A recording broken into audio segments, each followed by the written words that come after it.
Aujourd'hui, je vous montre comment on remonte la culasse sur un moteur RSVC. Dans un premier temps, il faut nettoyer parfaitement les plans de joint des deux côtés, côté cylindre et côté culasse. Comme on a bien dégraissé le plan de joint, on dégraisse aussi bien le joint. Quand tout ça est bien propre, moi j'applique un petit filet de pâte à joint de la marque Athena.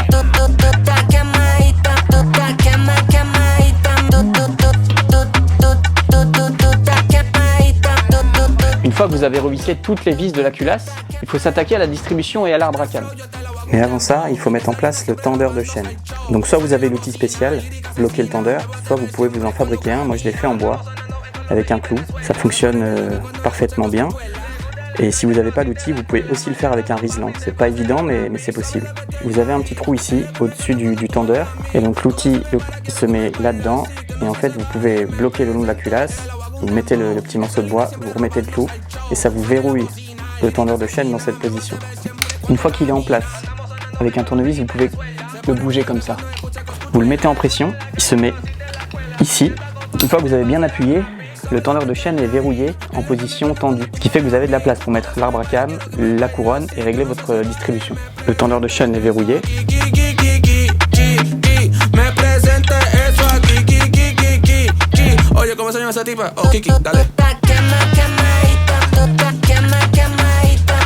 Une fois que vous avez remis votre arbre à cam, vous avez mis les deux roulements, vous allez mettre votre repère de volant moteur sur T. Il faut retirer ce cache ici, Avec une clé de 17, vous faites tourner ici l'axe du vilebrequin et vous attendez d'être sur le repère T ici. Au fond de cet œilleton, on a le repère T. Maintenant, il faut aligner. Il y a deux repères ici sur le pignon. Il faut les aligner horizontalement dans le même sens que la culasse. Là, on a l'air pas mal.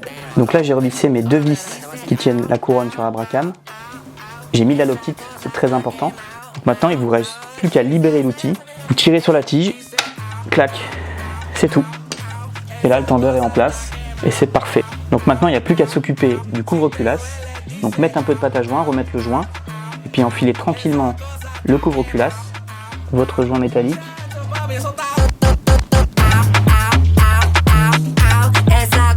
Et voilà, maintenant vous n'avez plus qu'à remettre ce couvre-culasse, la fameuse technique, parce que c'est assez difficile à enlever.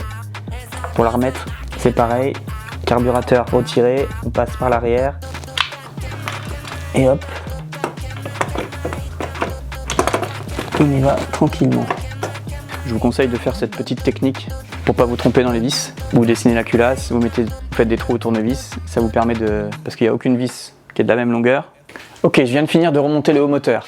J'ai mis le couvre-culasse, serré toutes les vis, les supports moteurs, le carburateur. J'ai remis tous les câbles, accélérateur, décompresseur. J'ai fait le réglage du jeu aux soupapes. J'ai remis le collecteur d'échappement.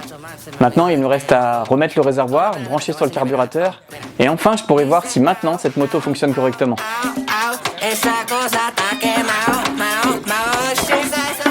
Bon, c'est l'heure du premier démarrage.